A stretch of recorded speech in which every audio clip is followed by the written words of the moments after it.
Sometimes the quietest places hide the biggest secrets. My name is Daniela, and what I'm about to share changed my life in ways I never imagined. I grew up in a little town called Brighton Bay, just a short drive from New York City. The streets were calm, the cafes felt warm and familiar, and the sound of the ocean was always in the air, like background music to my days. I was 29, working as a receptionist at a small seaside hotel. My life was steady and predictable, some people might have even called it dull. But to me the routine felt safe. I had my tiny apartment, a few close friends, and the comfort of knowing what tomorrow would bring. After a few painful relationships in the past, I promised myself I was better off alone. Still, life doesn't always respect the rules we make for ourselves. Out of nowhere, someone walked into my world when I wasn't looking for anyone at all. His name was Michael, and he arrived at the hotel on a business trip. From the very first moment, he seemed different from other guests, calm, respectful, but carrying a quiet tiredness in his eyes. There was something gentle about him. His smile was soft, his voice low and careful, and when he thanked me for helping him check in, it felt strangely personal. I noticed how he looked at me, not in a way that made me uncomfortable, but with a kindness I hadn't felt in a long time. Without even realizing it, I smiled back. The next morning he came down to the lobby and asked me about the town. I told him where the best coffee was served, which beach was quietest, and even the local seafood place everyone loved. He listened closely, really paying attention, and that alone impressed me. Most people didn't. From then on, our conversations began to grow. Michael stayed 2 weeks, and nearly every evening after work he would come down to the lobby just to talk. Some nights we walked along the beach, the waves brushing at our feet.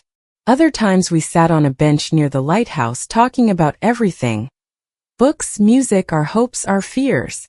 He told me about the pressure of his city job, while I spoke about my slower, calmer life. For the first time in years, I felt like someone truly saw me. One evening, we were by the water under a sky full of stars. The air was cool, the breeze soft, and he turned to me and said, "Being with you feels like peace." Those words struck something deep inside me, and I think that was the night I began to fall for him. When his 2 weeks ended, he left Brighton Bay, but we never stopped talking. Every day he sent messages, and every night we spoke on the phone. We laughed, shared memories, and slowly I realized I missed him more than I thought I would. A month later he returned, not to the hotel this time, but to a small house he rented near the harbor. He invited me over and I went. We cooked together, played music, and even danced in the kitchen like we had known each other forever. I felt so lucky, as if life had finally given me something beautiful. But then one night everything changed. We were sitting on the couch drinking tea when I noticed a seriousness in his face. He drew a breath and said quietly, "Daniela, I need to tell you something." My chest tightened as I looked at him, my heartbeat racing. Then the words fell from his lips. "I'm married. I have 2 children." My entire body froze. My hands turned cold and I couldn't force out a single word. He lowered his gaze, ashamed. "I didn't mean to hide it. I never expected to meet you. My marriage, it isn't working anymore. We still live in the same house, but it hasn't been love for a long time. I stay for the children, that's all." His voice trembled with sadness, but my thoughts were spinning too fast to respond. I stepped outside, the cold air biting my skin as the waves roared in the distance. Tears stung my eyes and I wanted to scream. He followed me out and said softly, "I'll understand if you don't want to see me again." I only nodded and walked home alone, my heart heavier than ever. That night I lay awake, drowning in questions. Why hadn't he told me earlier? Why did this have to happen to me? And yet, alongside the anger, I remembered the way he looked at me, the comfort of his words, the safety I felt when I was with him. I was torn apart. The next day he sent me a message. Just 3 words. "I miss you." I didn't answer. For days I drifted through work, unable to focus, my phone always in my hand. My heart told me one thing, my mind another. I tried to let him go, but I couldn't. A week later, we met again near the beach. I told him I was hurt, that he had kept me in the dark. He didn't try to make excuses. He only said, "I care about you." And in that moment I stayed. I knew it was wrong. I knew many would call me a fool. I had become the other woman, something I once swore I'd never be. But at the time I clung to hope. Hope that this was temporary. Hope that one day he might choose me. So we carried on in secret. Michael visited Brighton Bay once or twice each month, always staying in that little rented house. After work I would join him. We ate dinner, shared stories, watched old movies, or simply sat together in silence. It felt real yet fragile, like a dream I could lose at any moment. We never walked through town holding hands. We never took pictures or planned a future. There were no dates, no promises, only moments hidden in the walls of that house. And still, in those stolen hours, he made me feel important. He listened. He remembered the small details I mentioned. He cooked beside me, brought me books, made me laugh. He gave me the feeling of being loved. But deep inside, I knew the truth I didn't want to face. I wasn't his first choice, and I wasn't part of his real life. I was always easy for him. Something quiet on the side, a place he could come to without trouble. Still, I didn't walk away. Why? Because of the way he made me feel when we were together. Because I believed his words. And maybe deep down because I was afraid to be alone. Those nights we shared gave me something to hold on to, even when it stung. It felt better than having nothing at all.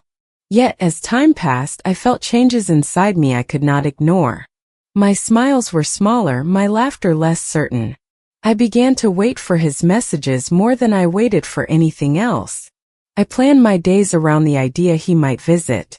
I said no to friends I loved seeing, and I stayed home instead, always ready for his call.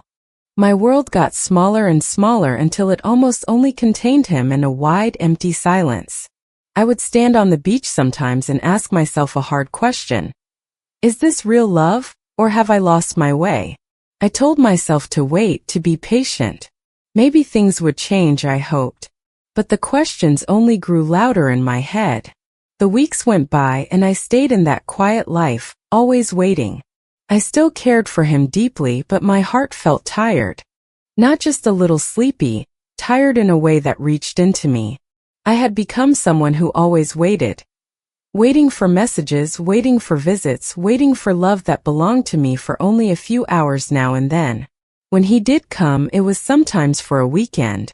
We would be in his little house by the harbor, cooking together, talking, holding each other close.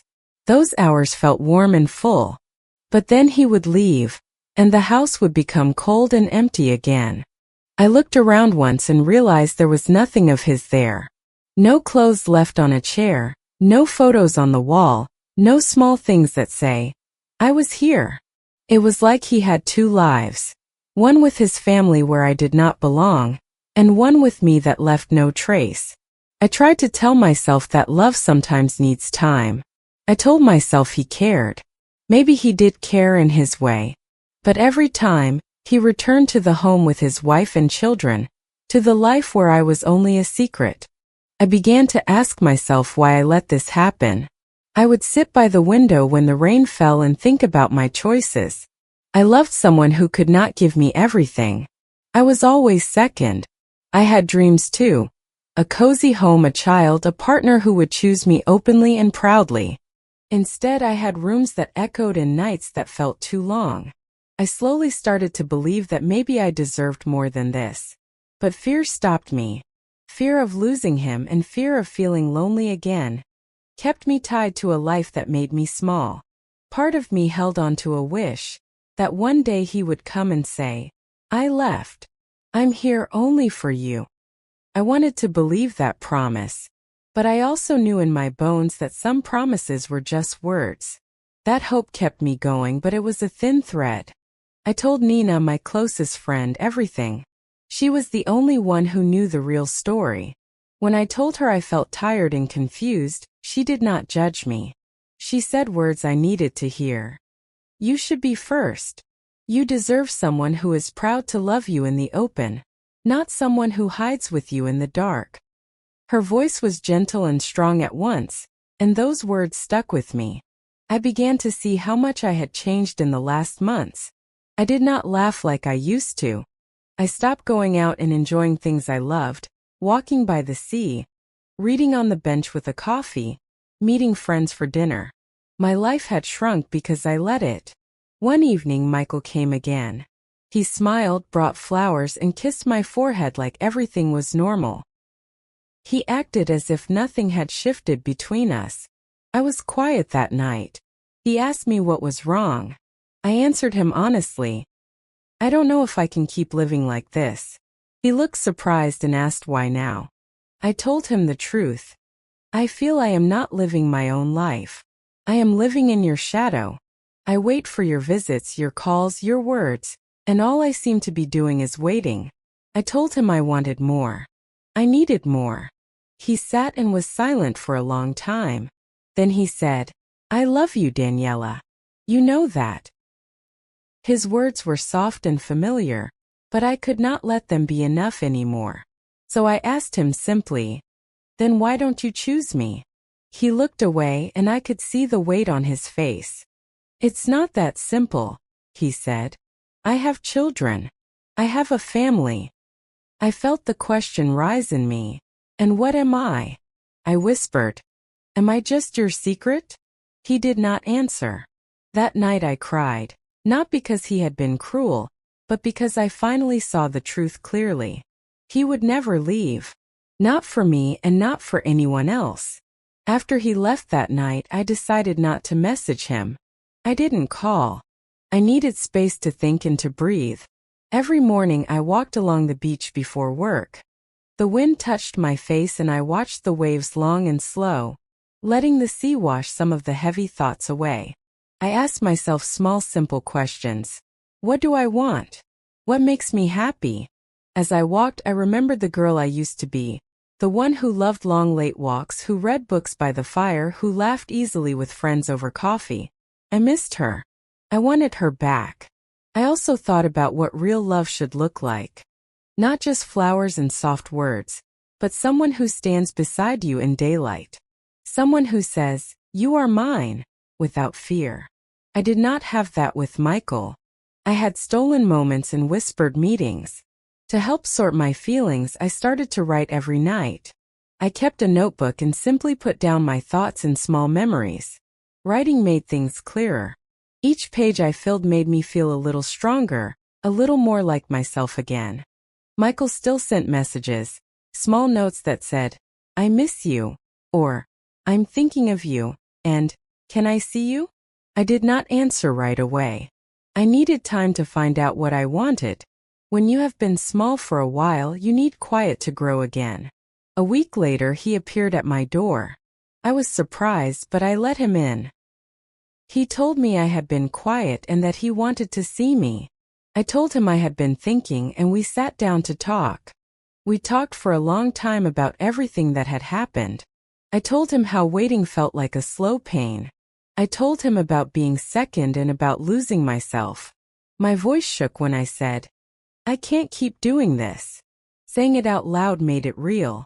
It was a difficult thing to admit, but once I did, a small light inside me seemed to move. He listened, but listening did not change the truth. He said he loved me, he said it many times. He promised he would try to fix things. He promised to speak to his wife, to change, to make us something we could live in openly. For a moment hope rose inside me, but then I saw the same worry in his eyes. I asked him for time, not to wait for him, but for myself. I needed to rebuild the parts of me that had been put away. He said he understood, but I could tell he did not know how to do what I was asking. The love I wanted was not something he could give quickly. So I made a choice that felt both small and huge. I began to say no to his late messages, to hiding away on nights he might visit. I said yes to friends again, to reading by the sea, to simple joys. Each small step back to myself felt like reclaiming a little room of my life. It was hard. There were days I wanted to run to him.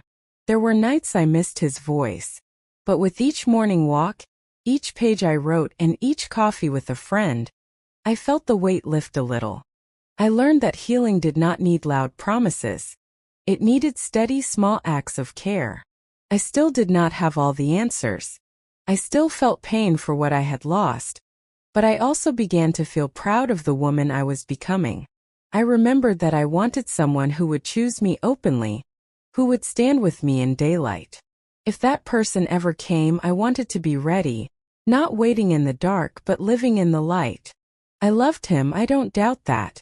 Maybe a part of me always will. But love alone was no longer enough. I needed something more than borrowed moments and half-kept promises. I needed a real life. I told him I wanted to share my days with someone who could give me their whole heart, not just pieces when it was convenient. I needed to be chosen fully without hesitation or fear. He looked at me with sadness in his eyes, and I knew what he was about to say. "I can't leave them, Daniela," he whispered. "I've tried to imagine it, but I can't do that to my children." His voice trembled with truth, and I believed him. For a long moment I just nodded. I understood. I really did. But at the same time something inside me became clear. This was the end. "I hope you find peace," I said softly. "I hope we both do." My voice was steady though my chest ached. He stood, pulled me into one last embrace and murmured, "I'm sorry." Then he walked away. And that was the last time I ever saw him. That night I cried, but it felt different than before. The grief was sharp and heavy, but it wasn't tangled with confusion anymore. It was clean, like finally letting out a breath I had been holding far too long. Painful, yes, but freeing too. The next morning I went down to the sea. The sky stretched clear above me, the wind brushed gently against my skin, and the waves rolled in and out with their endless rhythm. I stood there for a long time doing nothing but breathing. For the first time in months I felt calm. I knew the healing would be slow, but I also knew I had taken the first step. I wasn't waiting anymore. Not for a message, not for a call, not for someone to appear at my door with excuses and flowers. I was simply there with myself. And in that moment, being with myself was enough. The days that followed were long and heavy. I missed him terribly. I missed his smile, the way he held me close, the sound of his voice in the quiet. Some mornings I had to fight the urge to reach for my phone and call him. Some nights I curled up with my pillow, tears soaking into it as memories replayed in my mind. But slowly life began to shift. Grief didn't leave all at once. It eased itself away in small fragments. Each week that passed, I felt a little lighter, a little stronger. I started spending more time with my friends again. Nina, who had always stood by me, invited me out for coffee every weekend. We'd sit together, sometimes laughing loudly over silly stories, other times sharing comfortable silences. There were no secrets between us, no shadows hanging in the air. Just friendship, pure and simple. And I realized how much I had missed it. I also returned to the small joys I had abandoned. I began reading again, choosing soft stories about hope, healing, and love. In the evenings I walked along the beach, watching the sun dip into the horizon while the tide whispered against the sand. The sea always brought me comfort. It reminded me that no matter what storms came, life kept moving forward. One day I decided to try something new. I signed up for a short writing class at the community center. I didn't tell many people, not even Nina at first. It was something I wanted just for myself, without expectations or pressure. Each week I wrote a few pages, sometimes about my dreams, sometimes about the fears I still carried, sometimes about nothing more than the sound of the waves. Putting words on paper was like giving my feelings a home. It became a quiet kind of therapy. One evening after class, I wandered into a little bookstore near the corner. I hadn't been inside in years, and the familiar smell of paper and ink felt like a warm embrace.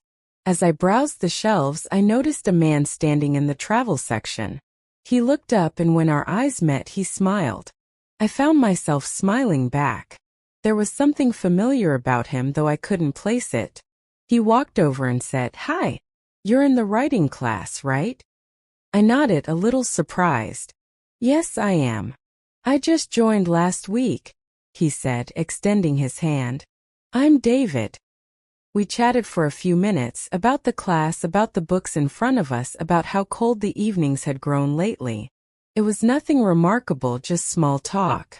But something about the way he spoke made me feel at ease.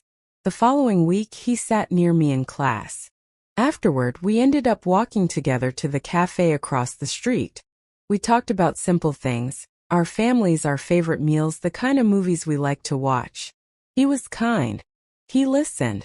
And when I spoke, he met my gaze without making me feel exposed. I didn't feel nervous. I felt calm. We began meeting after class more often. Sometimes it was for coffee. Sometimes it was just a short walk to the bus stop. He never asked about my past, and he didn't try to push closer than I allowed. He was patient, steady, present. One evening we sat on a wooden bench near the beach.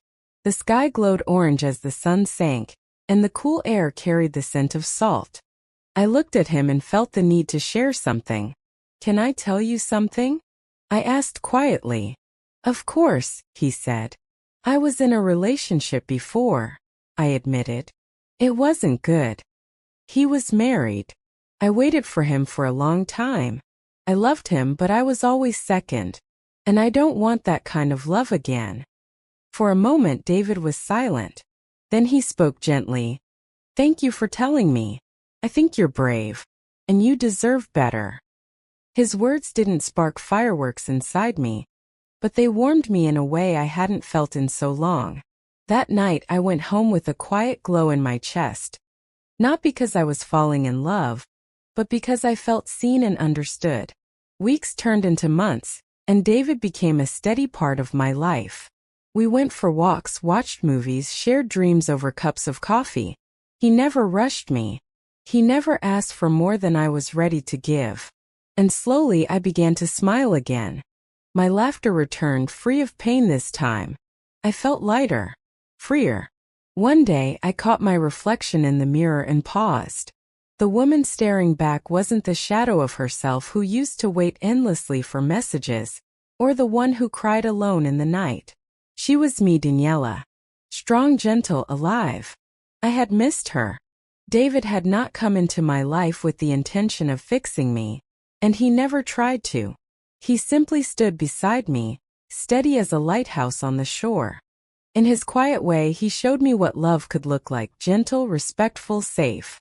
One evening, we were sitting in the park watching children play. I turned to him and asked, "Do you ever want a family?" "Yes," he said without hesitation. "One day with the right person." I smiled softly. "Me too." We didn't need to say more. In that silence, I realized something important. Love doesn't have to hurt. It doesn't have to be hidden in shadows or wrapped in lies. Real love feels safe. Feels like home. Looking back, I don't regret my past.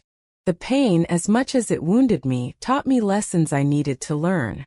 I learned that love without respect is not enough. That waiting for someone who cannot choose you will only bring endless ache. That no one, not even the person you love most, can give you peace. You have to find it within yourself. And I did. Now I have peace. I have hope. I have love. Not from someone who hides me away, but from someone who walks beside me in daylight. If someone asked me today if it was worth it, I would say yes. Because through all the sadness, through all the waiting and heartbreak, I found myself again. And in finding myself, I opened the door to a new kind of love. A better one. One I truly deserve. Life with David grew slowly, like the sun rising after a long night. There were no sudden bursts of passion, no dramatic confessions under the rain, no reckless choices. Instead, there was steadiness, warmth, patience. And for me, after years of living in shadows, that felt extraordinary. He and I never rushed into anything. Our bond deepened with time through conversations over coffee, quiet walks on the beach, or evenings where we simply sat side by side, reading. It was in those little moments that I realized love didn't have to roar to be real. Sometimes it whispered. Sometimes it was just the comfort of knowing someone was there. But healing isn't a straight line. Even with David, there were days when the past tugged at me. I would hear a song that reminded me of Michael, or walk by the little house he once rented near the harbor, and the ache returned. It wasn't love anymore. It was memory, bittersweet and distant. And on those days I questioned myself. Was I truly ready for something new? Did I even deserve it? One evening, I confessed this to David. We were sitting on the porch of a seaside cafe, watching the lights shimmer across the water. Sometimes I feel guilty, I admitted. Like I'm carrying pieces of the past with me, and it's not fair to you. David listened quietly, the way he always did. After a long pause, he reached for my hand. Daniela, he said softly, we all carry pieces of our past. That doesn't make us unworthy of love. It makes us human. What matters is what we choose to do with those pieces. Those words stayed with me. For the first time, I began to believe that my past didn't have to define me. It could simply be a chapter one had already finished reading. Over the months, my writing class became more than just a hobby. I poured my feelings into short stories, weaving fragments of my own experiences into characters who struggled, healed, and found hope. My teacher encouraged me, telling me my words carried honesty that could touch people. For the first time in my life, I began to wonder if I could actually write something bigger, maybe even a book. David supported me every step of the way.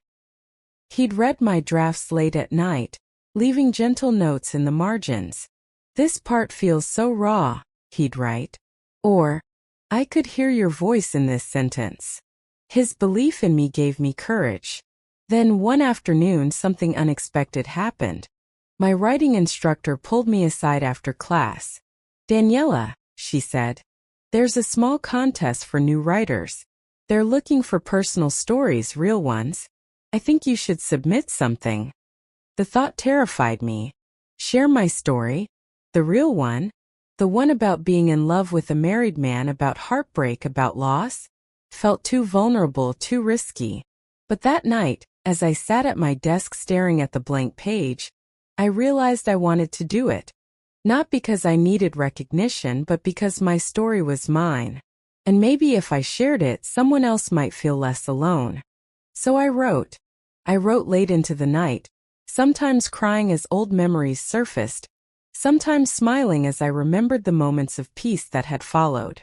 When I finished, it wasn't perfect, but it was honest. And that felt enough. Weeks later, I received an email.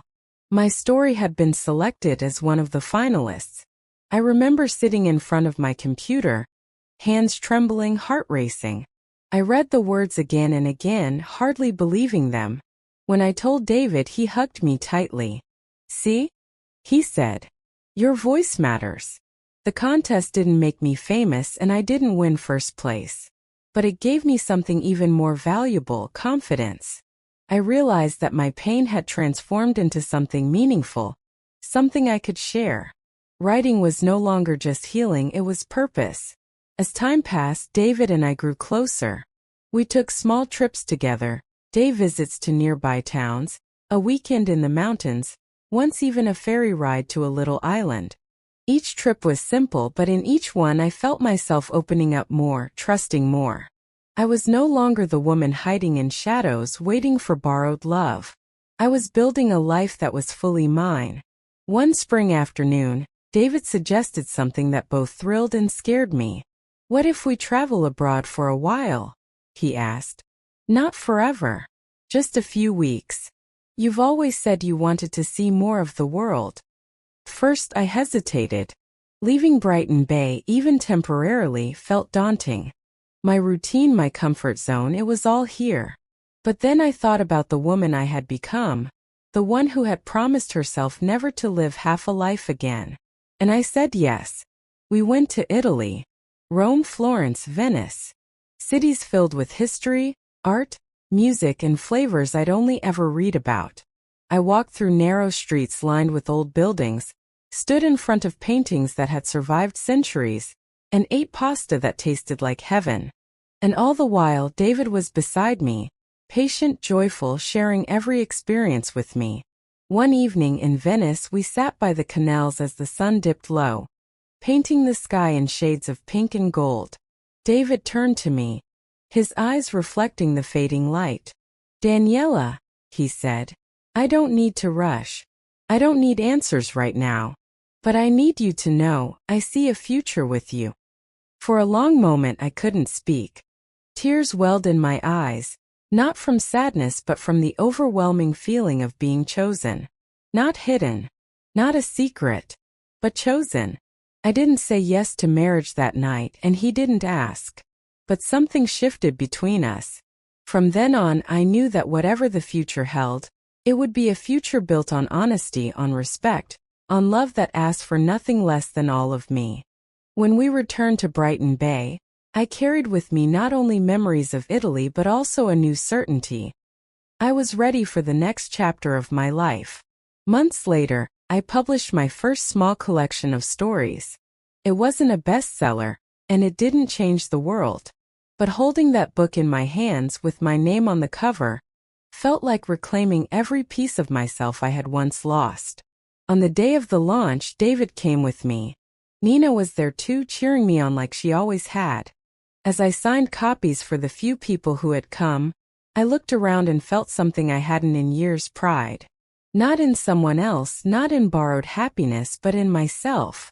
That night, as David and I walked home under the stars, I thought back to the girl I used to be. The one who stood on the beach, heartbroken, believing she was only ever second choice. If I could reach back in time, I would take her hand and whisper, "Hold on. One day you'll see. You'll find yourself again. And when you do, love will find you too." Today, I no longer wait for love to define me. I no longer need validation from someone who cannot choose me. I have built a life filled with peace, purpose, and real connection. Do I regret my past? No. Because every mistake, every tear, every lonely night led me here. To this moment. To this love. To this life. If there's one thing I've learned, it's this. Love isn't about drama or sacrifice. It isn't about waiting endlessly for someone else's choice. Real love is about presence. It's about honesty. It's about coming home, not to someone else but first to yourself. When I look back now, I sometimes wonder how I survived those years of waiting, hoping, and breaking. The woman I was back then feels both close and far away, like a shadow that still follows me but no longer controls me. She was fragile, scared, and desperate for love at any cost. She thought her worth depended on being chosen. I want to hold that woman and tell her she was already enough, even without him. I want to tell her that no love is worth losing yourself for, that no promise should come at the cost of your peace. But maybe she had to live it, maybe she had to stumble and fall so that I could finally rise. The greatest lesson I've learned is that healing doesn't happen overnight. It's not a sudden burst of light that erases the dark. It's a slow, steady flame that grows with care, with patience, with time. I thought I would never stop missing Michael. I thought I would never stop replaying the moments we shared, or the ones we never had. But slowly, as I built a new life, the ache softened. His memory became like an old photograph, still there but faded at the edges. For a long time I believed my story was one of loss. Now I see it differently. It's not about what I lost but about what I gained. Strength, clarity, resilience. I learned to sit with pain without letting it consume me. I learned that loneliness is not an enemy, but sometimes a teacher. It shows you where the empty spaces are, the ones you must fill yourself before anyone else can.